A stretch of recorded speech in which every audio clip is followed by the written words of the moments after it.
Thank you for downloading and happiness! Dare to be happy. We are two curious friends that want to explore what makes us happy. In each episode, we will take a topic in alphabetical order and discuss how it relates to and impacts happiness.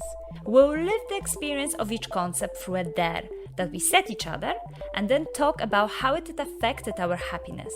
As well as diving into psychological theories and evidence which supports or contradicts our personal experiences.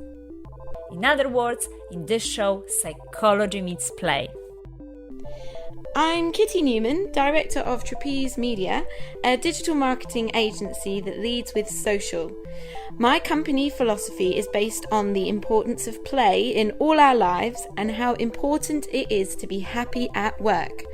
I have been obsessed with the circus for a few years, hence the name Trapeze Media, and making time for things like handstands and aerial in amongst the day-to-day challenges that come with running a successful business makes me happy. My name is Klaudia Mitura. I'm a work psychologist and learning and development specialist with a purpose to boost happiness in the workplace. I love experimenting and applying scientific research on happiness to my daily ups and downs, or just to prove my other half wrong. I also like to look for happiness in unusual places, so I won't shy away from diving with sharks or starring in a pantomime. Sometimes this gets me in trouble.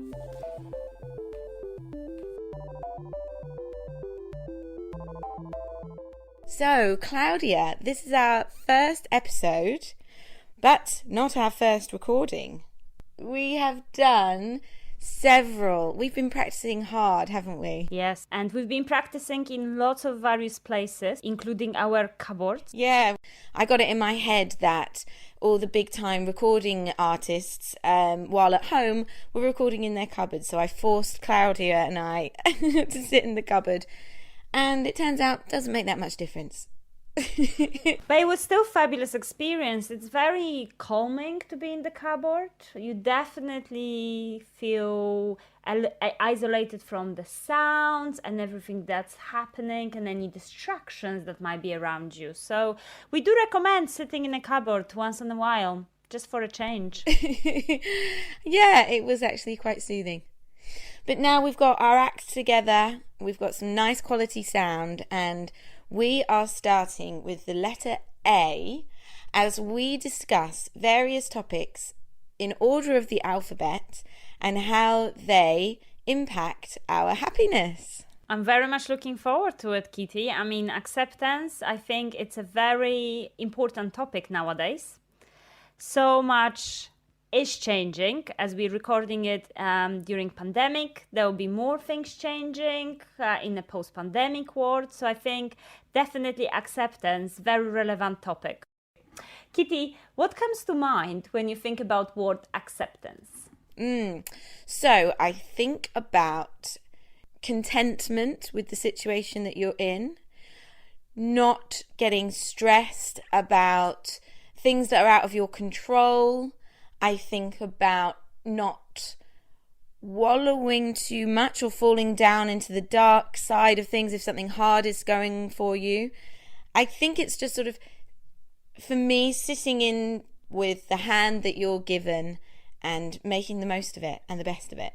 I think that's spot on. I love that definition. Is that the definition that you come up with from like your own experience? I think so.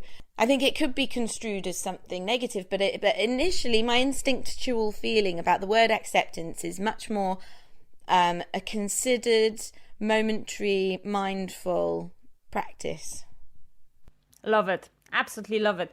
And there is this entire concept of radical acceptance, which is about that mindfulness and mindfulness around your internal processes, internal thoughts at any given time without judging, controlling them, resisting any thoughts or feelings or sensations that you find there. So the idea of acceptance or radical acceptance is that in any troubling situations that we cannot control, the best way to move forward is to take a pause to see what's happening and recognize your emotional and inner experiences and then thinking how you want to approach those emotions and internal experiences and the situations around you. Yes, Klaudia, and you know that I've been doing a lot of that radical acceptance this week. I know, that was our dare actually. The radical acceptance is a concept introduced by Tara Brach, who is American psychologist and a meditation teacher.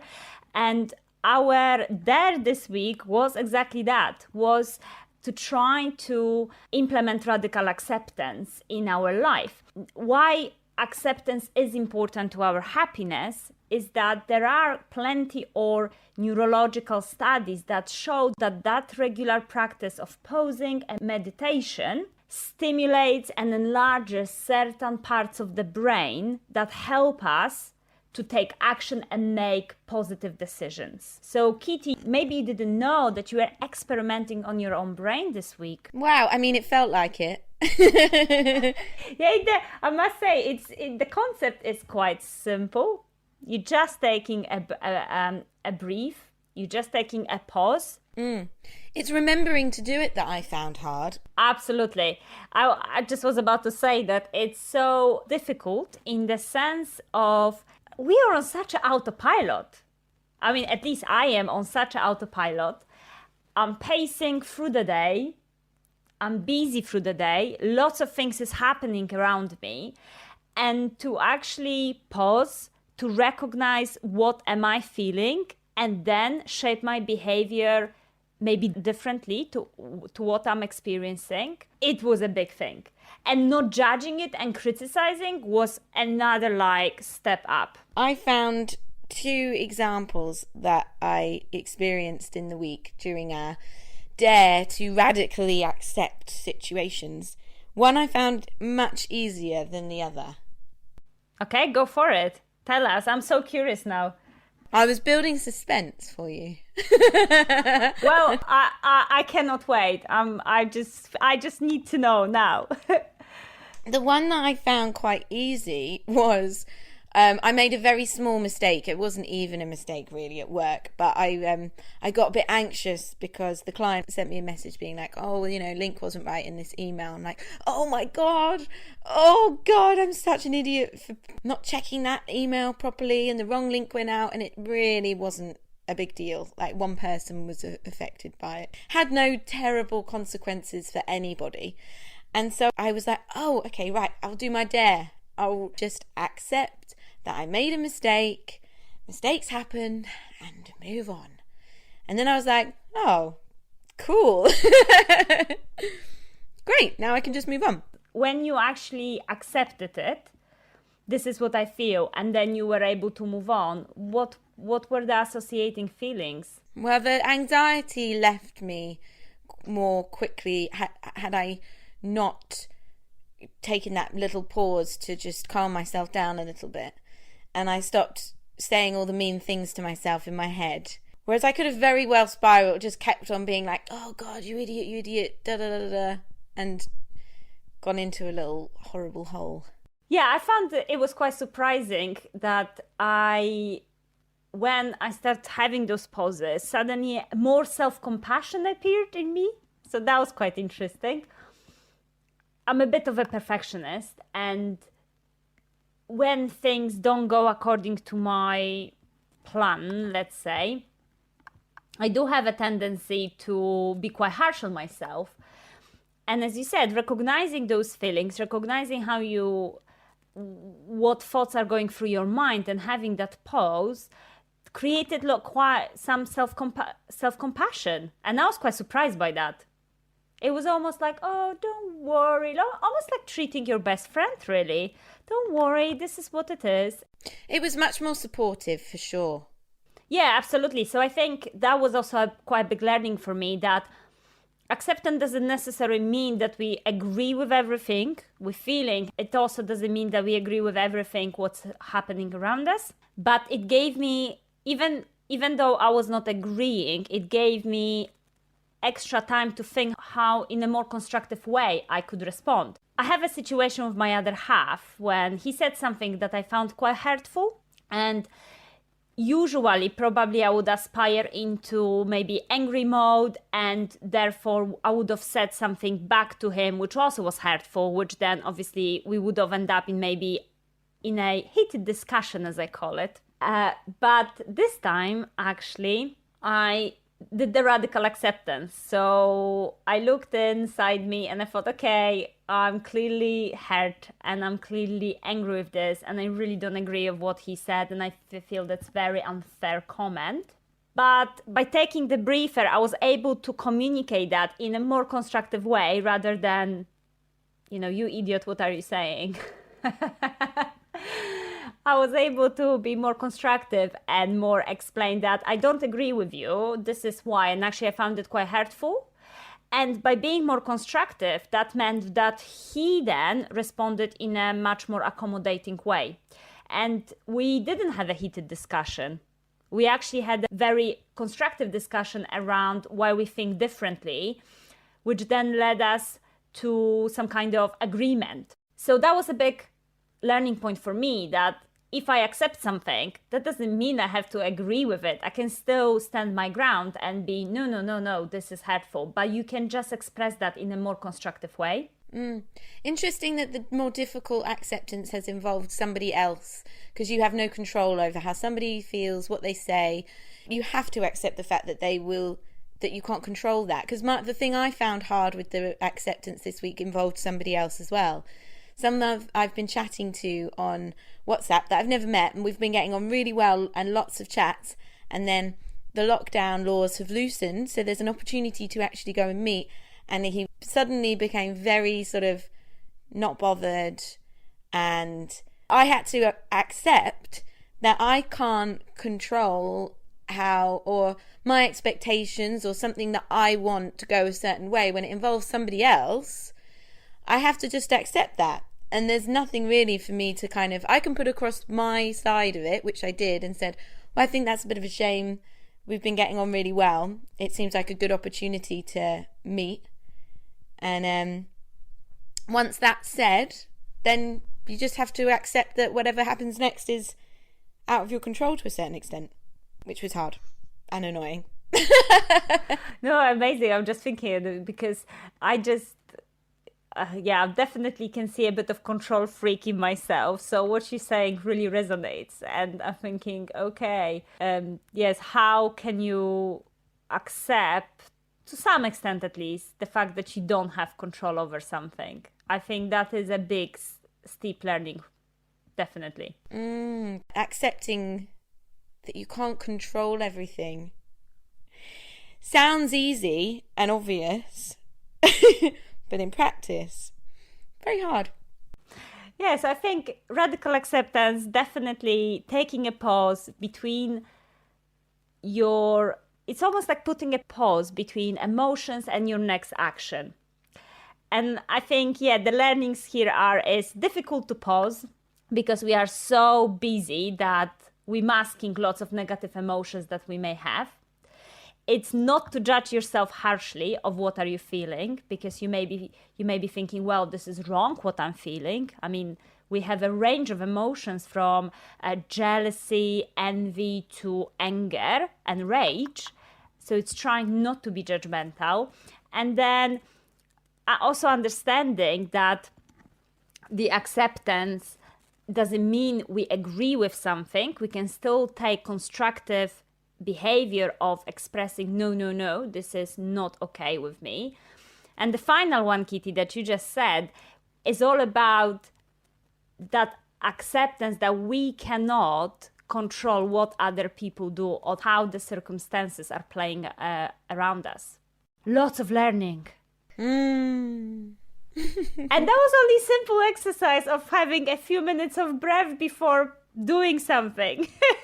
Yeah, God, it's hard work, isn't it, being alive? I know, and it's definitely hard work being happy. It is hard work being happy, isn't it? If you really don't try, it doesn't just come easy, does it? Well, it's a hard work for me, I must say. I'm one of those people where happiness really is a selection of skills that I needed to learn. And I need to practice So definitely for me, happiness is a little bit hard work. It doesn't necessarily show to people, because lots of people say, oh, you're so cheerful, you're full of energy, but it's lots of work going on behind and inside my head to get to that state. I think another interesting concept around the radical acceptance, Kitty, is about wishing for everything else to be different and maybe back to normal or back the way it was. Are you daydreaming of anything that you've lost or something that's gone? Are you wishing for something to be different? Yeah, I'm daydreaming all the time. I'm daydreaming a lot about boys. Yeah. I am 32 years old and I am daydreaming about boys all the time. I also daydream about owning a lovely flat along the beach. But in terms of acceptance of what I have, which is what I think you're sort of leading that to, of like, are you always living outside of where I am? I really do, especially at the moment I think this might be common across a lot of people who feel very lucky at the moment to live somewhere safe and comfortable, as we are in lockdown at the time of recording. And I think that there's been a lot of increased acceptance in people's situations. When I talk to people on the phone, they say, it's like, how are you? How's lockdown life? They're like, look, we are feeling very lucky. A lot of people I'm speaking to who are in a privileged position are saying, before they say anything about how they're feeling, we're very lucky, which is a sort of acceptance of what they've got currently, whereas before you might want to strive for something more and more and more, maybe. You know, Kitty, there is one quite interesting aspect which I found difficult around acceptance, and that is that I don't necessarily want to accept certain things that are changing in my life. The current situation that we have impacted my career, for instance, and I'm not necessarily 100% comfortable with how my career will be changing. And I was just thinking, is there anything, and I caught myself wishing for certain aspects to be different rather than necessarily accepting it. I don't know whether you wish for things to be different. The situation at the moment is letting me work really hard to get to what I want. I've gone so fully into accepting this situation that I've managed to make it exactly what I wanted it to be. Wow, Kitty, that is very I would say that this is very admiring. You went from accepting it, but also you change your definition of what makes you happy and content right now, taking consideration the limiting factors around you. Have you done that consciously? Have you redefined your happiness consciously? No, not really.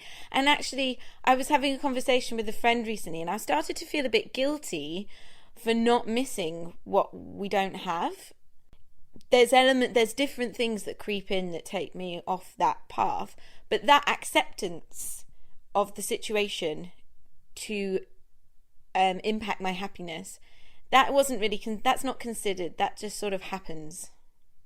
I think what you're proposing is quite, radical, let's say, because we can be wishing for something to be different and putting our lots of energy into that.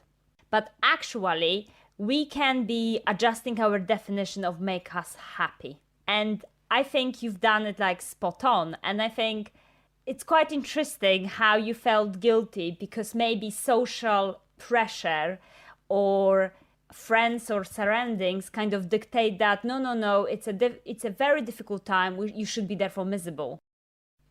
Kitty, definitely I think that I love what you've done in terms of that you've really accepted what's in front of you and you redefine your happiness. This links to quite interesting research around a phenomenon called happiness paradox. So in happiness paradox, it really has been discovered through a set of experiments which are called the Gini question. Are you familiar with Genie question? Yeah, I guess 3 questions, genie pops out of a lamp. Yeah, absolutely that. So participants of the studies were told exactly that. You have this amazing genie in front of you, and he's all-knowing and powerful, and he can grant you 3 wishes. And what's very interesting is that several hundred people would have answered this question and would really list a range of things, from marrying someone famous to having a peace in the world to being famous, rich, healthy, love, you name it. But no one was really wishing for happiness. This is known as happiness paradox, that we people will list and wish for all the means, but we forget to ask for happiness. Even though, if in the different experiments, the same participants would be asked to rank important life goals, and being happy was ranked at the top. But when Genie comes around and offers us anything we wish, we forget to ask for happiness. We are idiots. Yeah, well, remember about radical acceptance. We're just humans. But one of the reasons is that happiness is too abstract. We have a broad enough definition of happiness. And really, if we find ourselves in difficult situation, we then tend to wish for something else. But actually, instead of wishing for something else, we could redefine our happiness. And Kitty, you've done it fantastically.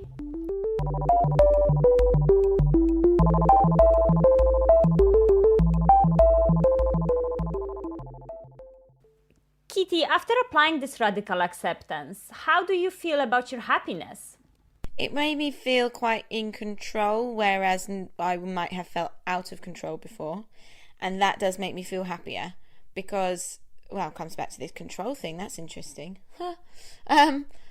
But it's there's no point in longing after something that's in the past. Accepting what's happening now is all you can do, and that's much more comforting and I think more easy to deal with. You could see how this would be a much better way of dealing with things as they happen, which would then make you happier in the long run.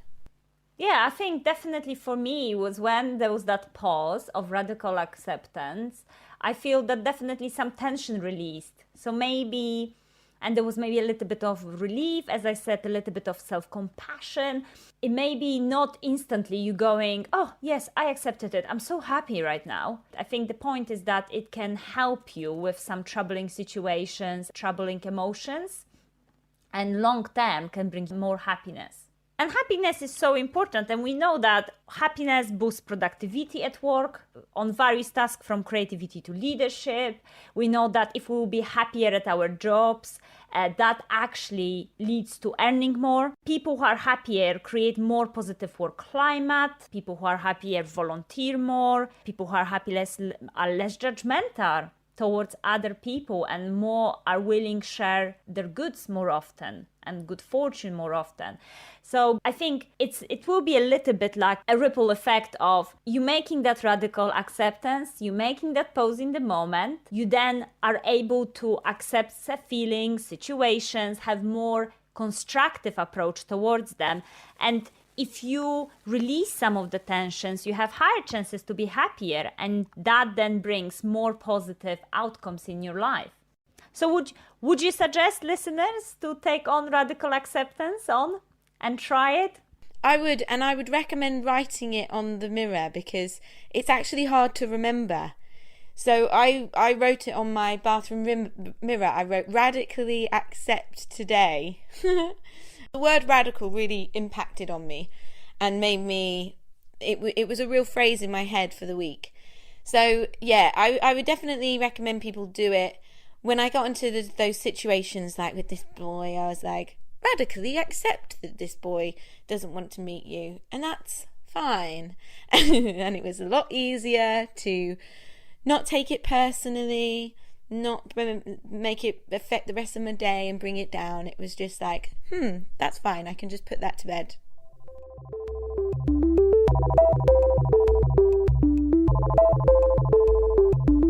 Next episode is episode 2, which will be B for boundaries and happiness.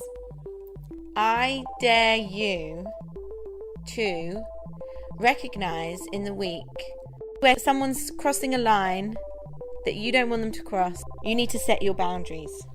That is a good dare, and I can already think about few situations when I can definitely set some boundaries. I just need to think how I'm going to do it, and boundaries are hard.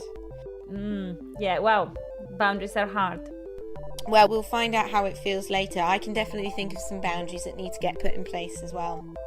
See you next time for Boundaries and Happiness, where we will be speaking about setting healthy and successful boundaries to help with happiness in our relationships. Yes, Klaudia, I look forward to seeing you next week, and thank you everybody for listening. If you've enjoyed it, and to be honest, even if you haven't enjoyed it, please review us because it will make a massive difference, and click subscribe so that you can get each new episode straight to you. Thanks everyone. Bye. Bye.